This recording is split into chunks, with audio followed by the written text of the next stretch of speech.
دوستانو په باجوړ کې چې دا دماغو شو د دې ډېر مزمت کوو الله پاک دې دا څومره چې پکې شوي دی دې صبر ورکړي الله پاک دې وبخښي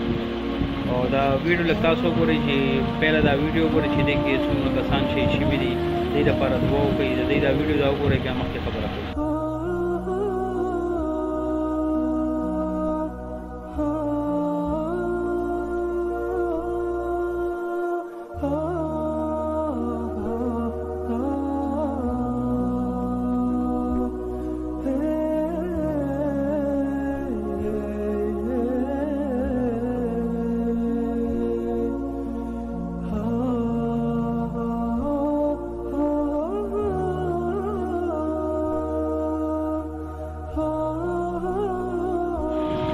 تاسو دې کې د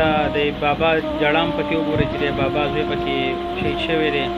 او څومره غریب ټوپونه وایي په ځمکه باندې ناست دی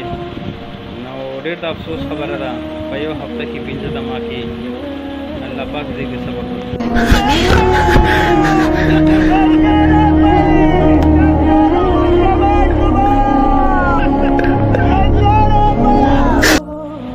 تاسو پکې د دې ماشومې جړاو وګورئ چې د ماشومې پلار پکې مړ شوی دی نو انسان ته جړا ورشي چې دا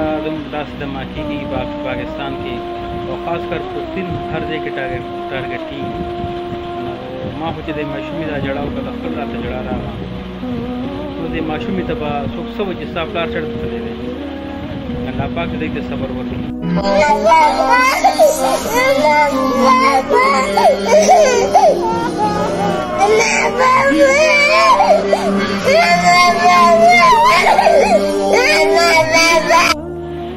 دې نه پس بیا تاسو د عمران خان یو بیان واورئ چې عمران خان د دې باجوړ خلکو دپاره څومره د افسوس یعنې دې دپاره یو ویډیو پیش کړې ده ویډیو کړې ده او ای سره هم پکې وایي چې موږ هم د دې سره په دې غم کې شریک یو الله پاک دې ټولو ته جنت الفردوس نصیب کړي الله پاک دې دا شهادت قبول کړي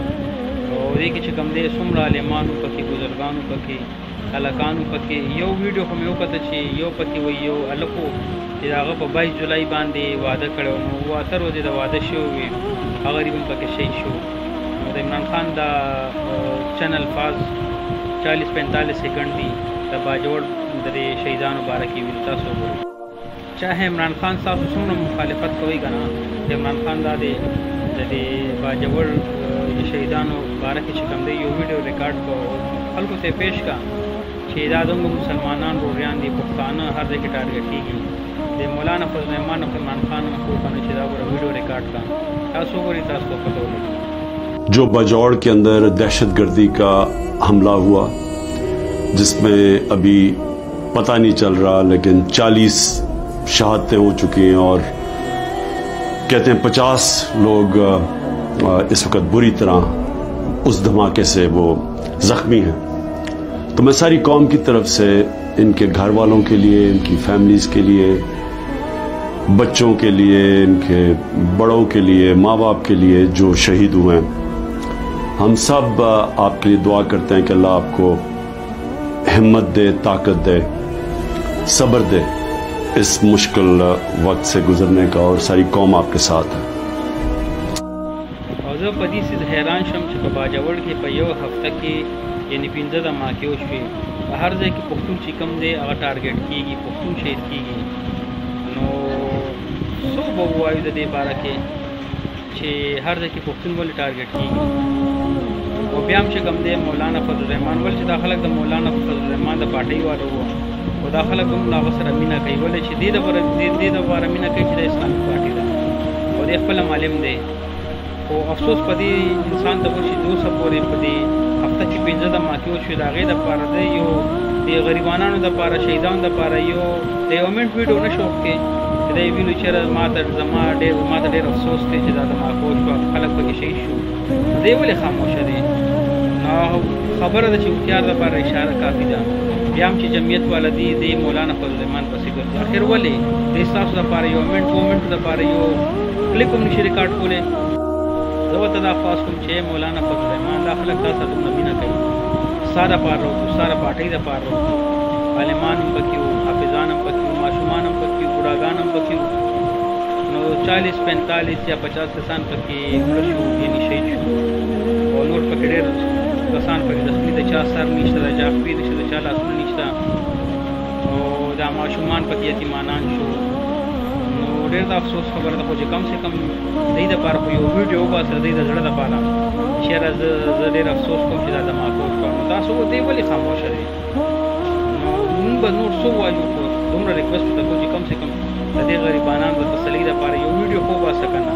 چې یاره زه ډېر ما ته ډېر افسوس وشو چې دا زما کور شوه کم سے کم د دوی د زړه دپاره وکړه دوی تا سره محبت کوي مینه سره کوي ستا پارټي کېږي ته ولې خاموش یې د دې څه وجه ده بس ناظرین ته مې دا ویډیو پیش کړ زما طرف ته ټولو ته چې کوم دی ډېر د افسوس مقام دی چې ویم ورته چې الله پاک دې ته شهیدانو شهادت قبول کړي الله پاک دې دوی له واهګي ته صبر ورکړي او الله پاک چې لاسونه هم یتیمانان ماشومان یعنې یتیمانان پاتې شوي دي الله پاک دې ته صبر ورکړي او بس نور به څه وایو چې موږ مسلمانان دا مسلمانان دي او خاص کر موږ پښتانه دي دوی ته الله پاک صبر ورکړي او زه بس په دې خفه یم چې مولانا فضل الرحمن څه پورې یو ویډیو کترې ریکارډ نه کړي چې دوی ته ووایي چې زه هم ډېر خفه شوم ما ته هم ډېر افسوس وشو نو افسوس په مولانا فضل الرحمن باندې